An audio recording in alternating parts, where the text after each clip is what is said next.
सारी दिल्ली के अंदर सीटें थी जहां पर हाथी नहीं खड़ा था, तो वहां पर मजबूरी में केजरीवाल को वोट दी। साथियों, मैं कट्टर बीएसपी समर्थक, बीएसपी का वोट और बीएसपी का मैं कार्यकर्ता हूँ। लोग सोचते हैं कि यदि हम इस समय बीएसपी को वोट करेंगे तो बीजेपी जीत जाएगी, क्योंकि आम आदमी पार्टी हार जाएगी।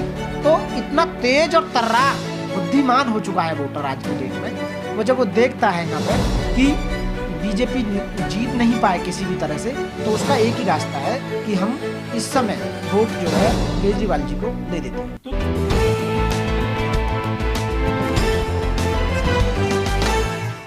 वकील साहब, 2 राज्यों में चुनाव हुए हैं, गुजरात और हिमाचल, इसके अलावा एमसीडी चुनाव भी हुए हैं। बीएसपी बड़े बड़े जो है दावे करते हैं कि हम सरकार बनाएंगे, हम सत्ता में आएंगे, बहन जी जो है सिंहासन पे बैठेंगी, लेकिन ऐसा कुछ भी होता नजर नहीं आ रहा है।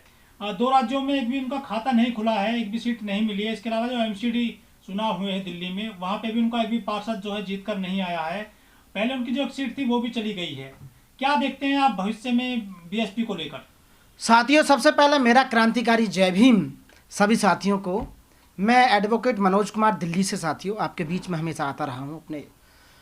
साथियों, मैं कट्टर बीएसपी समर्थक, बीएसपी का वोट और बीएसपी का मैं कार्यकर्ता हूँ। साथियों, आज तक मैंने कोई पद नहीं है मेरे पे, पर मैं बीएसपी को बिलोंग करता हूँ, मेरे खून में बीएसपी है। साथियों, अभी जो आपने क्वेश्चन जो किया कि बीएसपी क्यों कामयाब नहीं हो रही है, साथियों उसका रीज़न है बीजेपी, जो मेरा अपना अनुमान है। बीजेपी सरकार से लोग त्राहिम त्राहिम माहिम त्राहिम माहिम चिल्ला रहे हैं। बीजेपी बढ़िया काम नहीं कर रही है देश में, और हमारा जो वोट बैंक है, जो हमारे समझदार, जितने भी हमारे समझदार वोटर हैं, इतना ज़्यादा समझदार हो गया है कि आजकल जो ट्रेंड चल रहा है वो ये चल रहा है कि बीएसपी को, बीजेपी को कैसे रोका जाए, बीजेपी की सरकार को कैसे ना आने दिया जाए किसी भी स्टेट में और किसी या सेंटर में या निगम पार्षद में, किसी में भी। तो वोट शिफ्ट हो रहा है बीजेपी को हराने के लिए। हमारा जो वोट बैंक है वो आम आदमी पार्टी में शिफ्ट हो गया है। दिल्ली की जो स्थिति वो ये है, नहीं, दिल्ली में 14.2%, 14% से भी ज़्यादा का भी वोट हुआ करता था हमारा।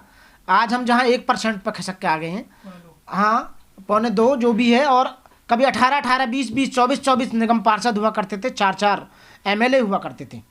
जबकि स्थिति मैं बता रहा हूँ, वरना ऐसी स्थिति नहीं होती। केवल बीजेपी को हराने के लिए जो हमारा वोट बैंक था वो आम आदमी पार्टी में चला गया, इसलिए हम कामयाब नहीं हो रहे।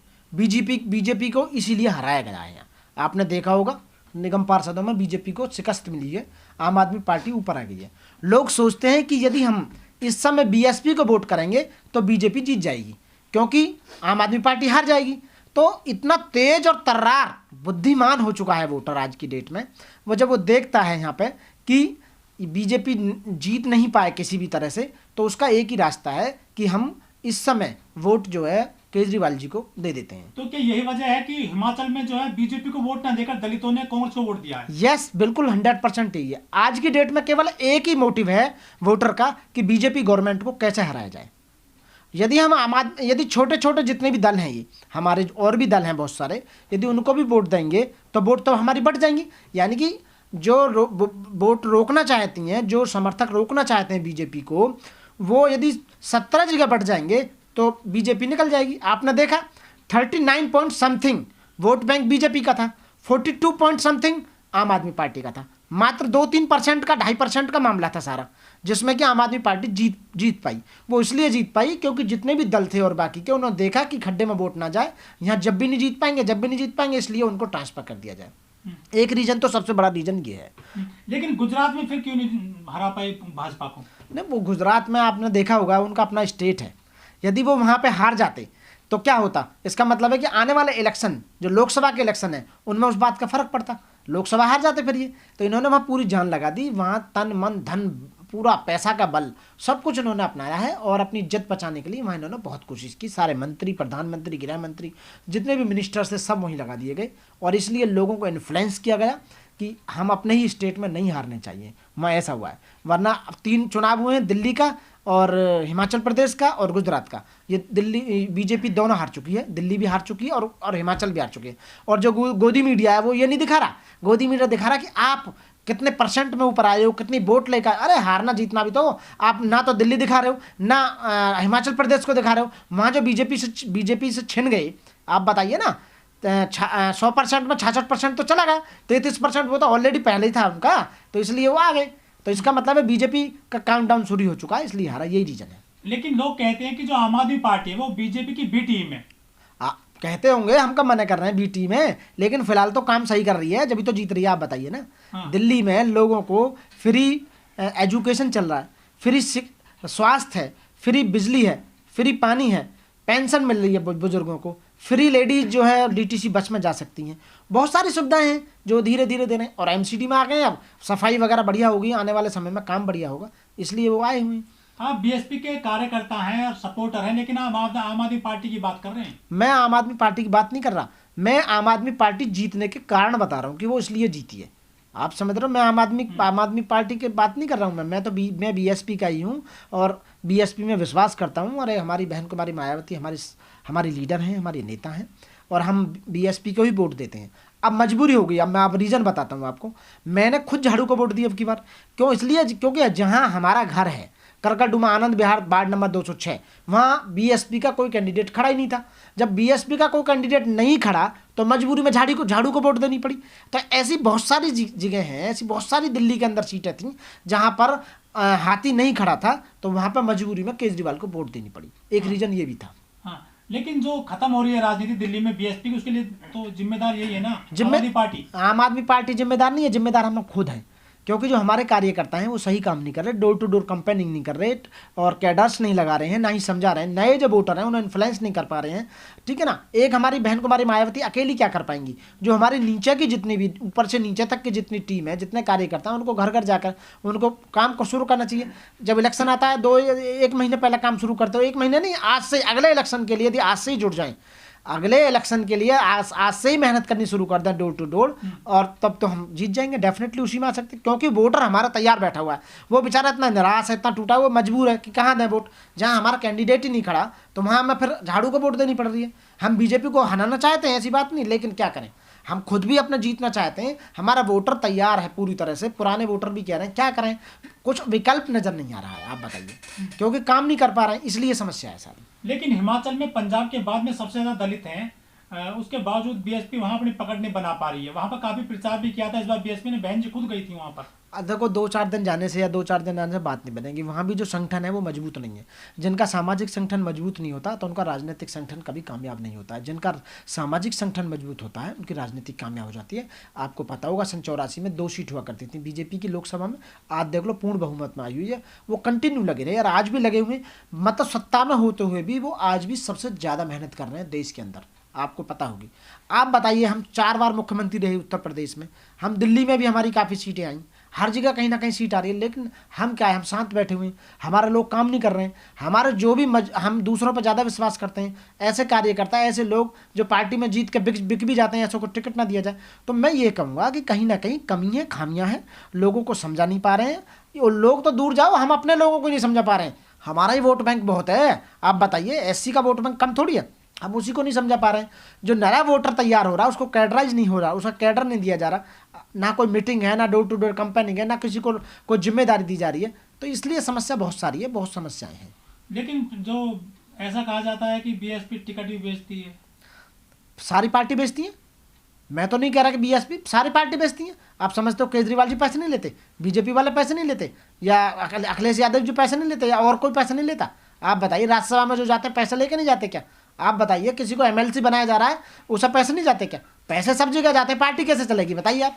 यदि पैसे नहीं लेंगे तो आप बताइए, घर से निकलने के साथ ही खर्चा शुरू हो जाता है। किसी गाड़ी में पेट्रोल कहाँ से आएगा, और जो कार्यकर्ता है वो कहाँ से खाएंगे, पार्टी ऑफिसों में जो काम हो रहा है वो कहाँ से होगा? पैसा नहीं होगा तो पैसे से तो चलता है मामला, बताइए। तो इसलिए पैसा लेना भी जरूरी है भाई।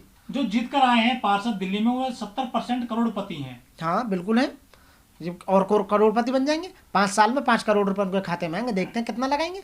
तो राजनीति में सबसे ज़्यादा पैसा, इसीलिए लोग राजनीति में भागते हैं। लोग, आसान पैसा है, सबसे ज़्यादा पैसा, सबसे ज़्यादा घोटाले, सबसे ज़्यादा राजनीति में। जहाँ सब कुछ मिलता हो, जहाँ सब कुछ मिलता हो, आपको सत्ता, पावर मिलती हो, पैसा मिलता हो, मतलब जो आपने सोचा भी नहीं सपने में वो भी मिलता है, इसलिए तो राजनीति में भाग रहे हैं।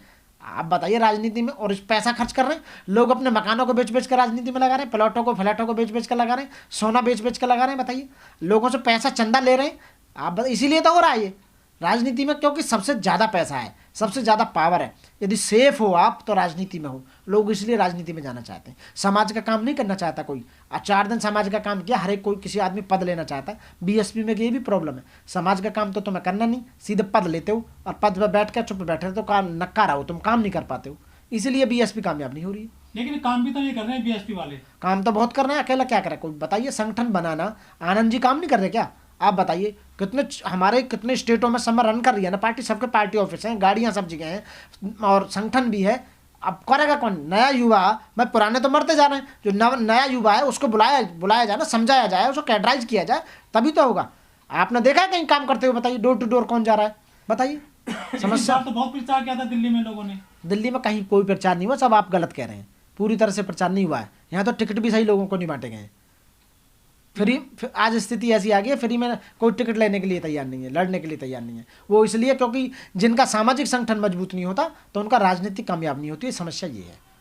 तो क्या कौन लीडरशिप नहीं है बीएसपी की? लीडरशिप में लीडरों की तो कमी नहीं है, काम करने की क्षमता नहीं है, काम करने का तरीका सही नहीं है। लोगों में कैडर जो चलता था वो कैडर खत्म होगा। काशीराम साहब जो थे वो कैडर चलाते थे, वो कैडर बंद कर दिए गए हैं। डोर टू डोर जो संगठन बनाते थे वो संगठन खत्म कर दिया गया। जब तो हमारा दलित वोट जो है वो दूसरी पार्टियों में चला गया। वो रीजन यही है, क्योंकि वहाँ उनकी इज्जत भी नहीं हो पा रही है। एक तो आदमी समाज का काम कर रहा है, फिर संगठन पार्टी का काम कर रहा है, पर्चियाँ कटवा रहा है, सब कुछ कटवाने के बाद भी उसकी इज्जत नहीं हो पा रही है। जब तक कार्यकर्ता को सम्मान नहीं मिलेगा, हमारा कार्यकर्ता एक ऐसा घर बेच कर लगा देगा पार्टी को, इतना ऐसा कार्यकर्ता है। सबसे दृढ़ और सबसे मजबूत कार्यकर्ता बीएसपी का है, लेकिन मजबूर है बेचारा, क्या करे, क्योंकि उसे सम्मान नहीं मिल पा रहा, उसे तरीके से काम बताया नहीं जा रहा, ना कोई प्लानिंग है डोर टू डोर, ना बूथ लेवल कमेटियां भी तैयार नहीं हो पाई थी जब से इन्होंने शुरू कर दिया ऐसा। लेकिन मजबूत कैसे होगी बीएसपी? मजबूत मैं बताता हूँ मजबूत कैसे होगी। जितने भी नए लड़के नए वोटर बन रहे हैं उन लोगों को संगठन में लाया जाए, पहले उन्हें काम करने की लाइबिलिटी दी जाए, मतलब उन्हें एक तरह से उनको थोपा जाए उनके ऊपर कि तुम्हें ये काम करना है। जब तक उन्हें बुलाकर कैडराइज नहीं किया जाएगा, उन्हें समझाया नहीं जाएगा, हमारे महापुरुष जितने भी हैं उनके बारे में नहीं बताया जाएगा, पार्टी का मकसद नहीं बताया जाएगा, ठीक है ना, तब तक सत्ता में आ नहीं सकते। दोबारा सत्ता में तभी आएंगे, डोर टू डोर कंपेनिंग होगी। क्या हो रहा है? राहुल गांधी जी क्या कर रहे हैं? कांग्रेस जब सत्ता से बाहर होगी, राहुल गांधी जी रोड पे है ना आज की डेट में, भारत जोड़ो यात्रा में चल रहे हैं ना, पूरा परिवार चल रहा है ना। यदि हमारी बहन जी एक बार भी यदि कार्यकर्ताओं से मिलना शुरू कर दें सही ढंग से, मतलब उन लोगों को उन पर आशीर्वाद दें, तो लोग तो रात दिन एक कर देंगे, बहुत तेजी के साथ जाएंगे। बैठे हुए हैं, सबको सारा पावर है ना, पावर सत्ता अंदर है, उसे निकालने की देर है बस केवल। साथियों, जय भीम, जय भारत, नमो बुद्धाय। साथियों, इस वीडियो में कही गई सभी बातें वक्ता की अपनी राय है, जिसकी पुष्टि हम या हमारा चैनल नेशन टाइम नहीं करता।